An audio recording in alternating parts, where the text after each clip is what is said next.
ఈ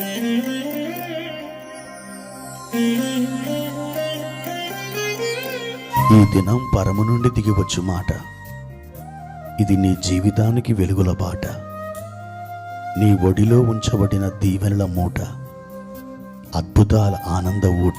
జూన్ 24 సంవత్సరమంతా మీరు బైబిల్ చదివి ముగించడానికి ఈరోజు మీరు చదవలసిన లేఖన భాగం ఉదయం యోబు గ్రంథం 1 మరియు 2 అధ్యాయములు, సాయంత్రం అపోస్తుల కార్యములు 7వ అధ్యాయము 22 నుండి 43 వరకు.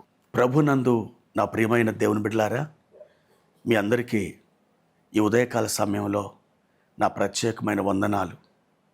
ప్రియ దేవుని బిడ్డలారా, ఎలా ఉన్నారు? బాగున్నారు కదూ? దేవుని కృప మీకు నిత్యం తోడై ఉండునుగాక. దేవుని యొక్క మాట మీ వద్దకు వస్తుండగా ఆ మాటను విశ్వాసంతో మీరు పట్టుకోండి. దేవుని యొక్క వాక్యముల నుండి ఒక మాట చదువుకుందాం. 33వ కీర్తన 21వ వచనం. మన ప్రాణము యెహోవా కొరకు కనిపెట్టుకొనుచున్నది, ఆయనే మనకు సహాయమును మనకు కేడమునై ఉన్నాడు. ప్రియమైన దేవుని బిడ్డలారా, దేవుడు మనకు కేడమును సహాయముగా ఉన్నాడట. దేవుడు మనకు సహాయం చేయడానికి ఎంతో ఇష్టపడుతున్నాడు. అయితే కేడము అనే మాట ఇక్కడ మనం చూస్తున్నాం. అది యుద్ధ పరిభాషకు సంబంధించిన మాట. యుద్ధ భూమిలో ఒక సైనికుడు శత్రువుతో పోరాడుతున్నప్పుడు తన చేతిలో ఒక కేడమును పట్టుకుంటాడు, లేదా ఆ కేడాన్ని భూమిలో నాటి దాని వెనకాలకు వెళ్ళి ఎదురుగుండా ఉన్నటువంటి శత్రువుతో పోరాడతాడు. ఏది ఏమైనా కేడం అవతల శత్రువు నుండి శరవేగంతో దూసుకొస్తున్న ఆ బాణాలు కానీ ఆయుధాలు కానీ ఇతనికి ఏమాత్రం తగలకుండా, అతనికి గాయం కలగకుండా ఆ కేడం అతనికి ఎంతో ఉపయోగపడుతుంది. మన జీవితం ఒక యుద్ధభూమి. ఆ యుద్ధభూమిలో దేవుడు మనకి ఒక కేడముగా నిలబడుతున్నాడు. అవతల వైపు నుండి శత్రువు ఎంతగా దూసుకుంటూ వస్తున్నప్పటికీ మనం భయపడవలసిన అవసరం లేదు. ఎందుకో తెలుసా?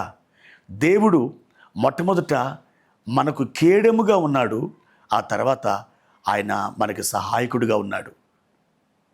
ప్రియ దేవుని బిడ్డలారా, ఆయన మనకు సహాయం చేయాలంటే, ఆయన మనకు కేడముగా నిలవాలంటే ఈ వచనములో మరొక మాట కూడా ఉంది. అదేంటంటే, దేవుని కొరకు కనిపెట్టుకొని ఉండాలట.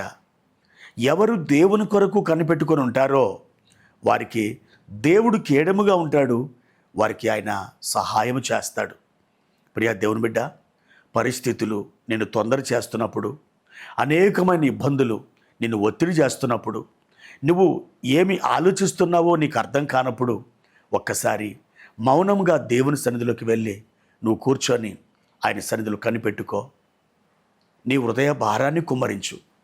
దేవుడు నిశ్చయముగా నీకు మేలుని చేస్తాడు. నీ పోరాటములో ఆయన నీకు జయమినిస్తాడు. ఈ ఉదయకాలం ప్రభు గొప్ప వాగ్దానం చేస్తున్నాడు. నా బిడ్డ, నేను నీకు జయమినిస్తాను.